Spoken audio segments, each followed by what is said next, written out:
There. Is your microphone on?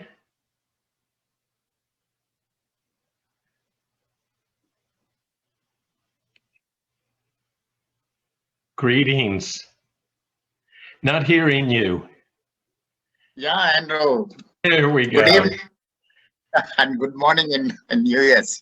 Yes, God bless you, Vincent. Yeah, thank you so much. Same to you. You're so kind to do this.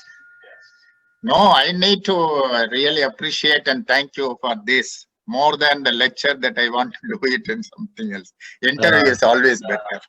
Oh, that's great. Well,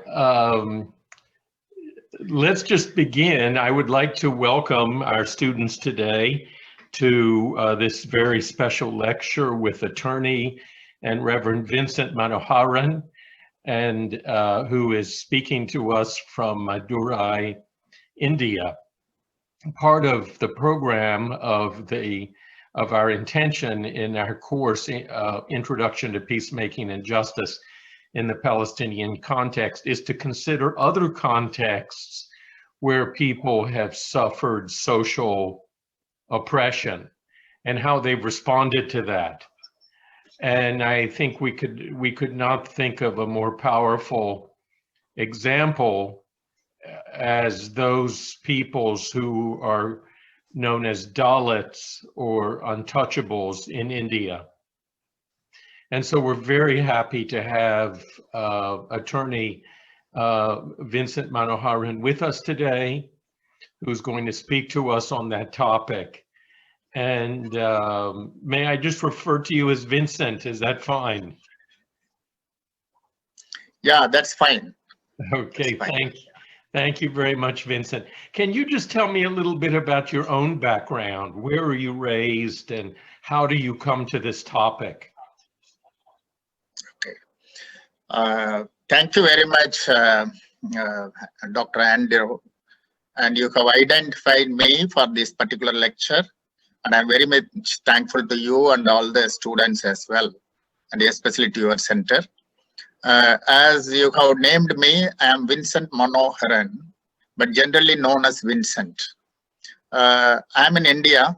I belong to the South India, especially the state called Tamil Nadu. And I'm a Dalit by birth. Dalit, according to the caste system, we are called as untouchables. But we call ourselves as Dalits for the simple reason that we are anti-caste people and we are exclusivists. That's why we call ourselves as with an identity as Dalits. And I'm a lawyer, as you are saying that I'm an attorney, practicing in the High Court, Chennai. Now we have a bench here in Madurai where I am residing, and I'm a lawyer there.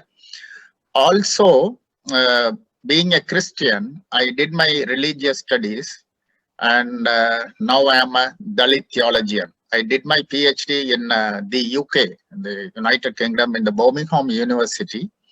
As you are all aware that Dalit theology is a liberational theology and also a contextual theology. And I am known as a practical theologian for the Dalit cause. More than that, I belong to the civil society side, and I am in the NGO field for the last 40 years. But slowly, I started my career as a Marxist, moving with the marginalized people and mobilizing them for their rights and space, all that. Then later I studied Ambedkar, our icon and the Dalit leader. I became an Ambedkarite. And explain that word again. What did you become? Ambedkarite, which means like Marxist, we used to say as Ambedkar is our leader.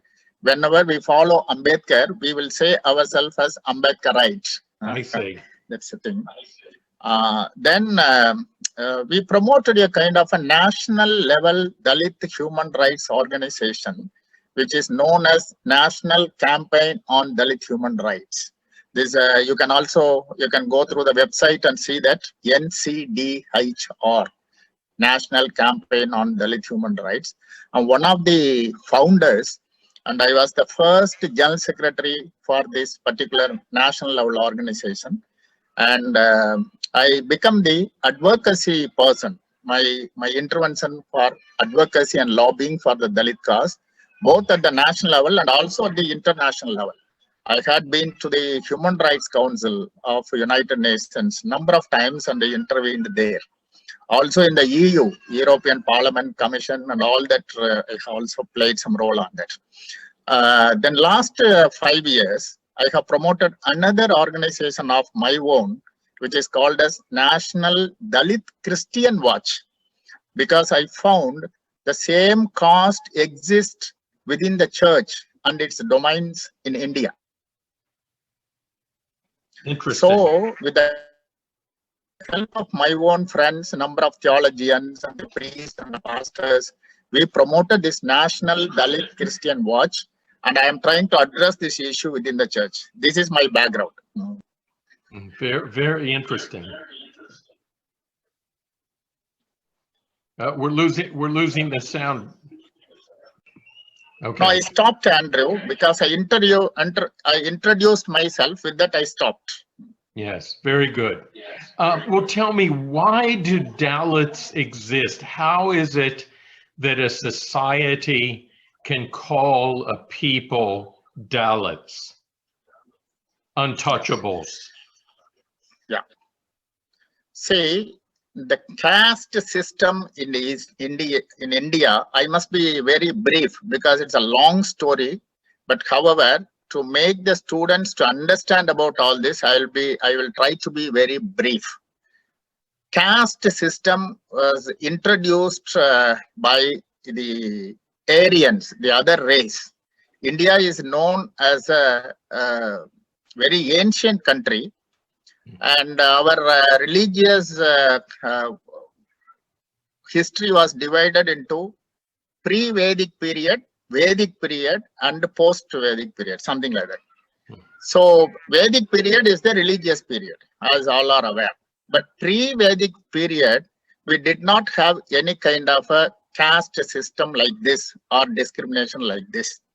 And we were all called as Dravidians. Our race is a Dravidian race, known for its own equality, justice, peace, with all these values.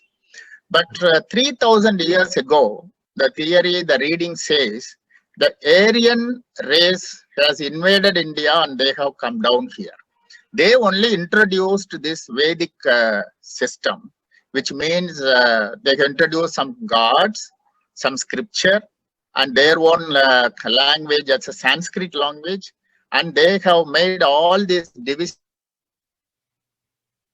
among the people who are living there in those times, kind of caste system that they have introduced. But normally, if you read history, if you go to Google down and see that, they will say that the Aryans have introduced this system, and their religion is called as Sanatana Dharma. Sanatana Dharma, which means people are also created in the Varna system, as they call it, colored people. In order to understand it carefully, I could say the Sanatana Dharma, the Hindu Brahmanical system says the Creator God has created human beings from his forehead, from his shoulders, from his belly, and from his feet. And the people who came out from the forehead, they are the brainy people, and they are called as the priestly class. And they have to read a scripture, they have to do all the pujas, and they have to read only the scripture and tell others. That's why they are the number one people.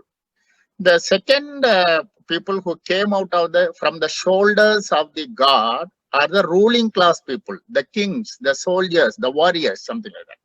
And the third one is either from belly or from thighs. These are the people for carrying out a kind of all trade, farming, and all that. It is called as merchant class people. So priestly class, ruling class, and the merchant class, trading class. And the fourth one who came from the feet of the god are the serving class people who are called as Shudras. So the Brahmins, Kshatriyas, Vaishyas, and Shudras, all the four type of people were created by God. But Dalits are not coming under that.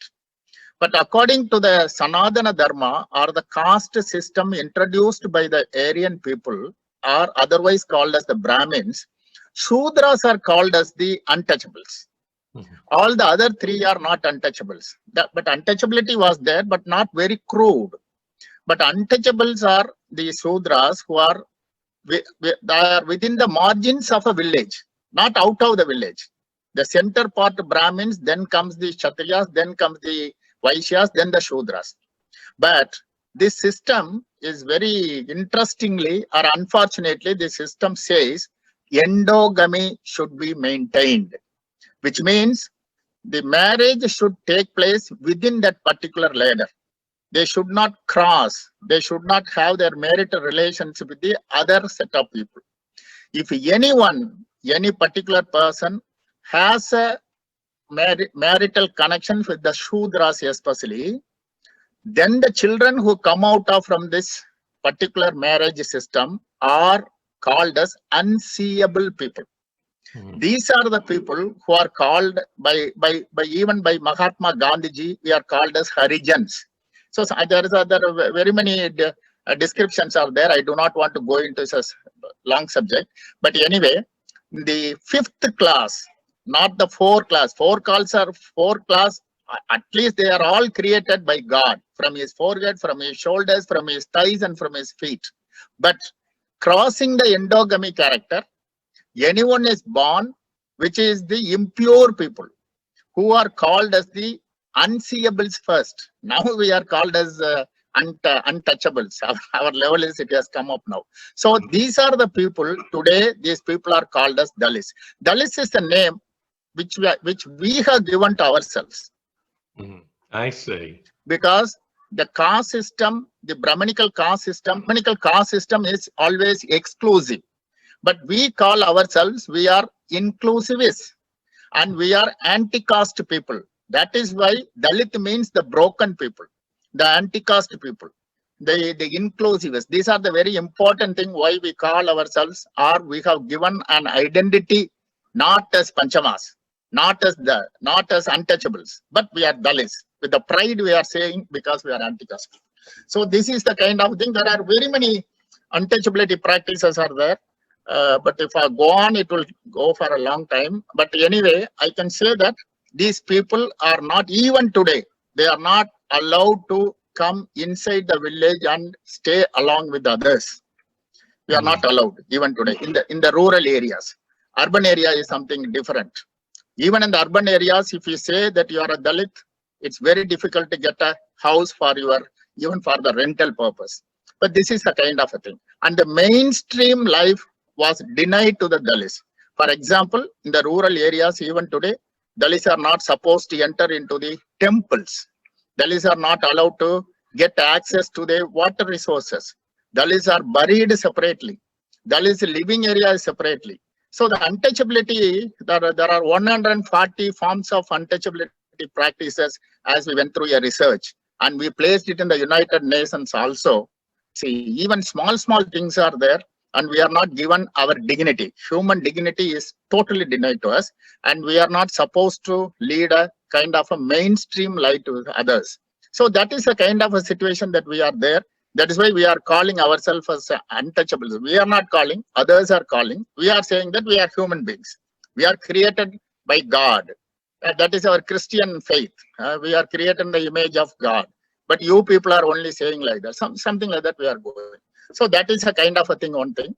The other thing is the Brahmanism is exclusivism. They exclude us. Brahmanism is the highest caste. Brahmin is the highest. Then the mid-caste are coming in different categories. So the very importantly, exclusion is one area that we are facing. Oppression is another area that we are facing. And the other one is very importantly disabilities, which means for last 3,000 years, we were denied of our educational right. Our right to education was denied. Our right to hold property was denied. That is the reason even today in the rural areas, our people are landless agricultural laborers. We are not able to hold lands even today. If at all our people are having lands, it's only marginal farmers and small farmers, 1 acre, 2 acre. But hundreds and thousands of acres are being owned by others. So we are landless people because we are not supposed to hold land. We are illiterates because we are denied of our right to education. This is a disability. But now for the last 72 years, and even for after the British came in here, our country has become a colonial country under British, and they have given some education, and we are coming up in life.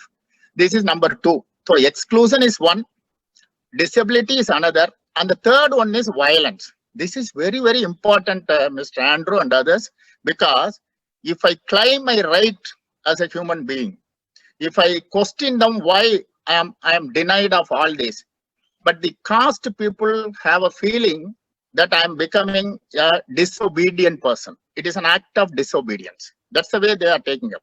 That's why they are coming on heavily on us. There are several types of violences are on us: killing, murder, maiming of our limbs.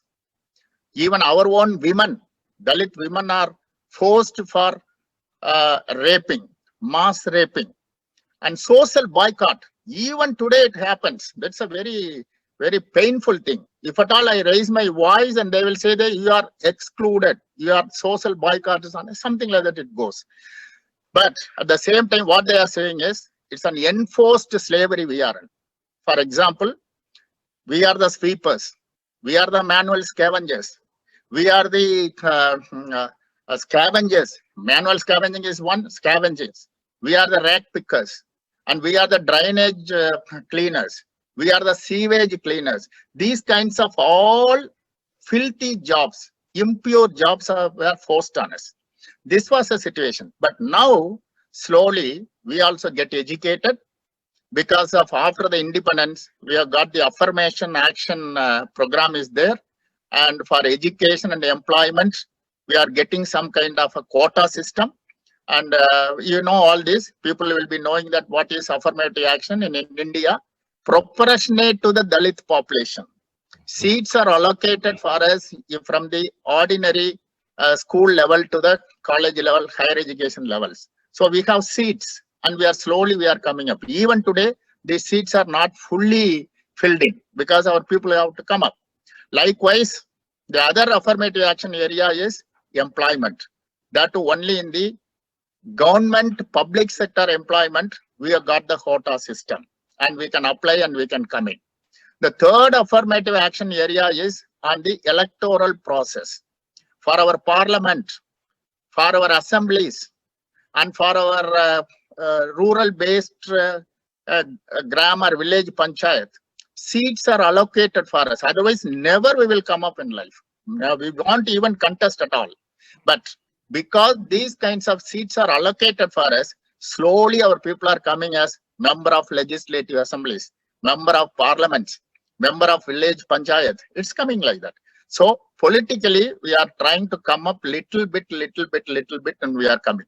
Economically, no land, no education, no proper employment, but slowly we are coming up. We cannot deny totally that we are not coming up. No, it's not like that. Our assertion, our policies, it's making us to come up a little bit. Otherwise, how could I become a kind of a theologian? It's very difficult. And church plays, along with that, I would say Christianity played some role here. Along with even before the British rule, the missionaries have come in and they found these people are in a very bad state of affairs. And they have come out with some schools, colleges, and other institutions for the development of these Dalits in those days, 300, 400 years ago. That is why even today, if you come to India, you will see more than Hindus, Christian Dalits are in betterment in life because we got educated and we are getting some employment, both in the church and also outside. So these are all the areas that we are in. So this is the kind of a situation, untouchability practices, the violence, and everything is there. That's so interesting. And I mean, out in the small villages, and India is a nation of small villages, do the traditional practices still continue that the Dalits are excluded? Yeah, in the villages. See, India is now cosmopolitan cities are there, major cities are there, semi-urban areas are there, and rural area. But even today, India is known as a rural. India is more in number. More than 5 lakh and odd villages are there in India. And in the villages, definitely the system continues. Not in a very crude form. Now it is somewhat better, but still we are not allowed to go inside and stay along with this. Mm-hmm. I can build a house in Madurai, the city here. I have my own house. But my own father's place, even today, if I go to worship, even to worship in my father's place, a village, I cannot build a house inside the village. I can go and speak in UN, United Nations, my voice will be heard. But in my own village, I'm not supposed to do that. They will not allow. But what happened is that now we can wear chappals, shoes inside the village. Now we can go inside the village, walk. Earlier in my own village where my father was working as a teacher in the church school, my father used to carry his chappals and he cannot cross through.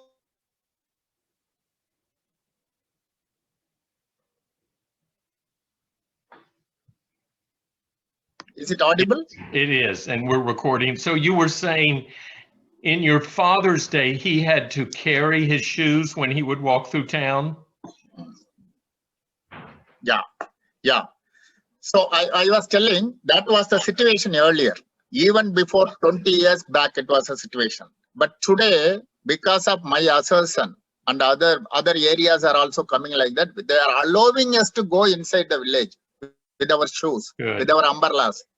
That is possible. But we cannot ask them any permission to build my house inside there. In Madurai, I can build my house. I already built my house. Good. And this is a situation. And moreover, our dead body, our own relatives who are living there, their dead bodies are not allowed to be buried along with others. I see. They are not allowed to go inside. Something like that it is happening. So that is a situation. But slowly it is getting changed, but not much.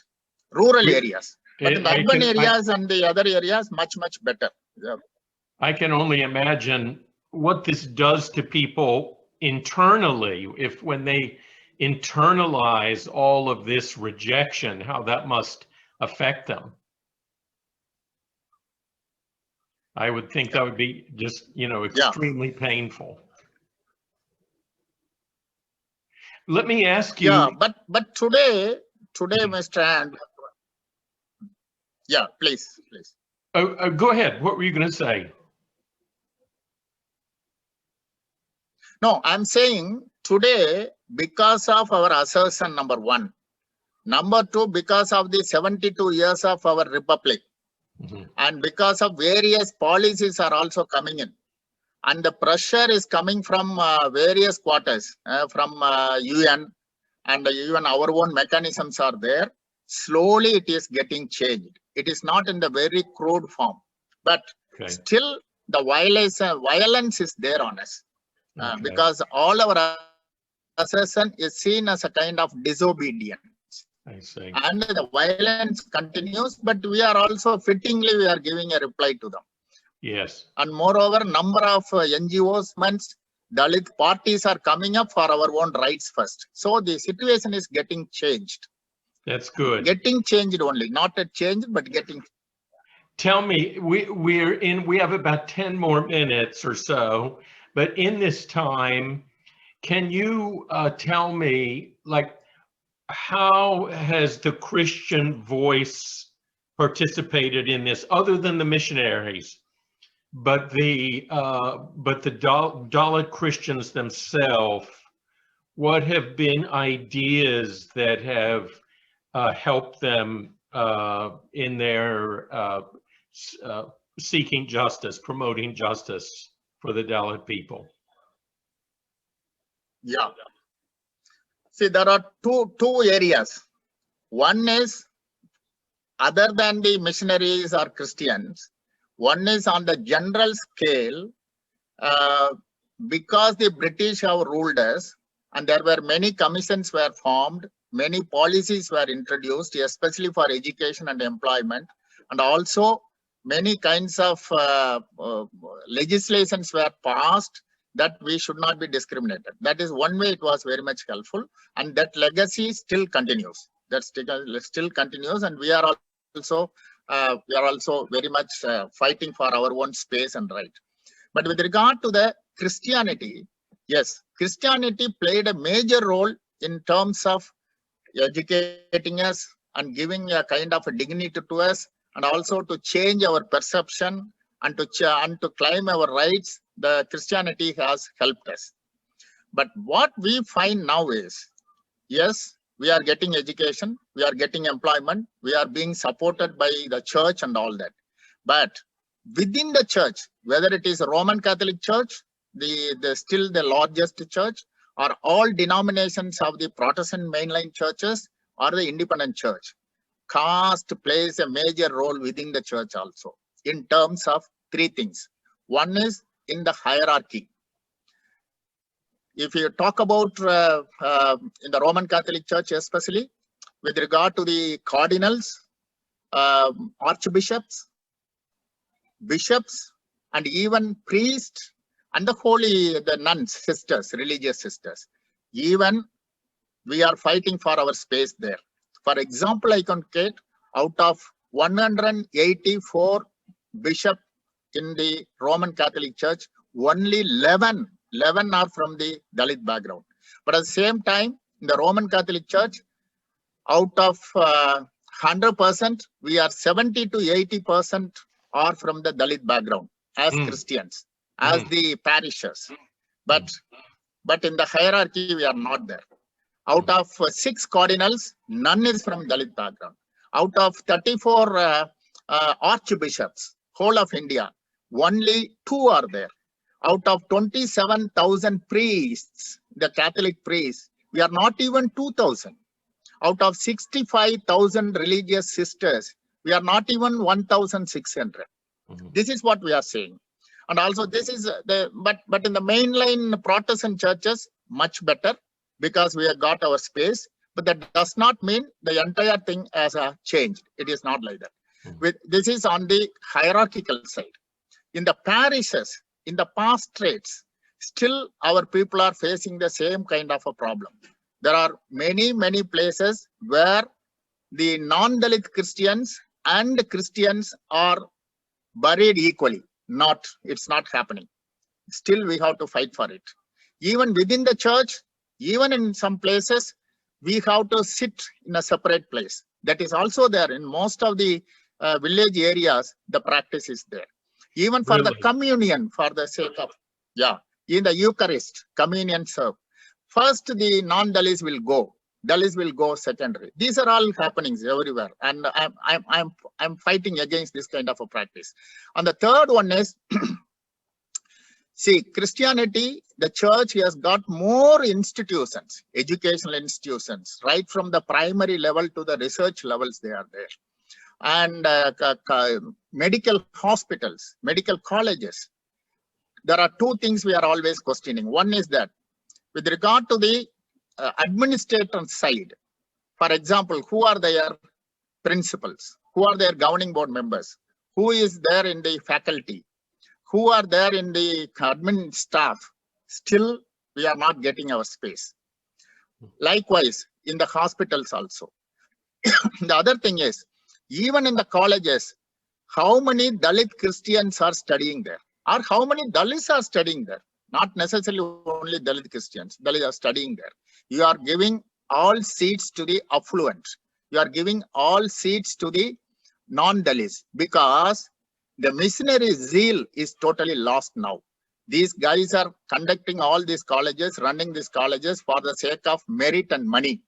You have merit, 100% mark will you get it. How a Dalit will get to 80%, 90% mark? Because they are coming from a very poor background. So this is the kind of a thing which happens. But at the same time, we must acknowledge Christianity helped our people, the Dalits, to get educated, to get employment, and also even to assert ourselves What we got is only from the Christianity. That we cannot deny. But still it is there. Yeah. You were wanted to comment on the relationship Yeah, I between stopped here. Zionism and Brahmanism.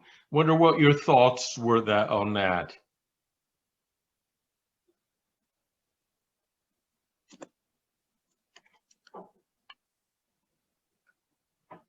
Andrew? Yes. Please come again. Okay. You mentioned that you see comparisons between Zionism and Brahmanism, and I wonder if you could comment on that. Yeah. See, I have visited Palestine 2-3 times, and I serve in the committee of the Global Kairos for Justice. I'm serving in that as the theological committee. I'm serving. Oh, fantastic! Once I went there, I found that Zionism. Yeah. Once I went there, I found Zionism is very divisive and also discriminatory. It has got its own violence against Palestinians. So I always had a kind of a feeling Zionism and Brahmanism in India are more or less running together, because the Zionism always had a feeling we are the pure people, chosen people.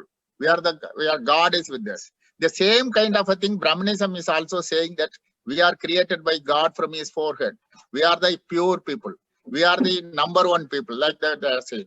With regard to the other areas of disabilities, oppressions, and in terms of taking injustice, in terms of taking the peace as a kind of a process, it's very much on the both are seem to be similar on that. The discriminatory practices and the violence on these people, and even to claim that that we are the rulers and this is our nation. Even Brahmins are also saying this is our nation. You people are here only to serve us. Otherwise, you have to go. Something like that. So I found that similarities are there with Zionism and Brahmanism. And I am here in India with the Dalit movements. I am talking to these people to support Palestinians, because Palestinians are like us. They are suffering there and we are suffering here. Why can't the Palestinians and the Dalits could come together to oppose both Brahmanism and also Zionism, and also to go for justice and peace, because we are the oppressed people. We are also under the attack of both the governments. Here is also, it is a Brahmanical government.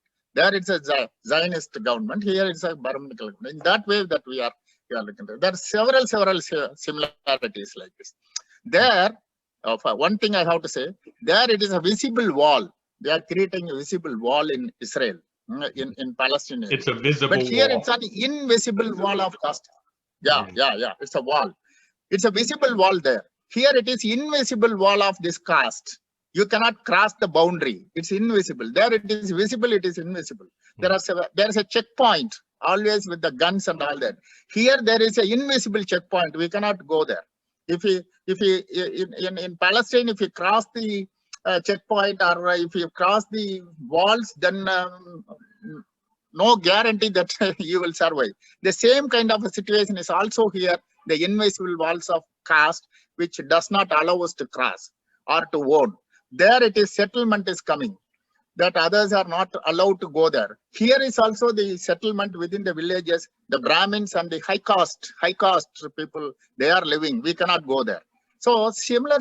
I can quote very many things like this, and especially the children, especially the women. How the Palestinian women and the children and the youth are under surveillance and also under oppression. Same kind of a thing. It is also here. Our own Dalit children, our own Dalit women, our own Dalit youth who are coming up with the thirst of justice and peace. They are also very much under threat. So there is a several similarity. And now we have to talk about little bit, because I'm a theologian. I want to connect with the Palestinian theology and the Dalit theology, at least to take up at least these two things to come together. And you must be knowing Muntar Isaac. And I'm having my own connections with Muntar Isaac and Naim Atty. Yeah, I know. He's my both partner are in the course. both are. Yes. Very good, very good. And Reverend Dr. Naim Atik. So I'm having my own connections with these people to bring together. One way, Dalits and Palestinians. Other way, Dalit theology could be a force, and Palestinian theology could be a force to make our own people to come together with the theological understanding as a practical theology and also a liberational theology. This is what I wanted to share this. Very good. Well, this has just been a remarkable discussion, and most Christians in the West will not make it to India or will not be able to observe the things you're speaking about on a first-hand basis. But I've traveled to India, I think 5 or 6 times, and have seen the existence of the untouchables and what their life is like. And it's so painful to see that I am just so glad to hear that their situation is improving. And I think it's people like you who have the hope that you have found in Christ to work for this cause that is the hope for the future, that the situation will indeed change. So I want to thank you very much. And this has just been a really fantastic discussion. And I really hope that in the future, we can work together on future projects and learn from each other. Because I've learned just so much just from this discussion. So thank you so much, Attorney Manoharran. Thank you so much, Dr. Andrew. This is a first opening between we both and others, but necessarily we have to journey along. Definitely we have to journey along so that the other parts of the world will also come to know about what is happening. Otherwise, people will talk only about Gandhi. Gandhi is a good guy, that's fine, but still more we are under the oppression of this caste system, and we need to do that. There are a lot more to say, but we will come on later. All things we cannot be we're not completing all of a sudden. We will do that. Thank you for the opportunity. We will journey together. Thank you so much. God bless you, Attorney, and we will look forward to future communication.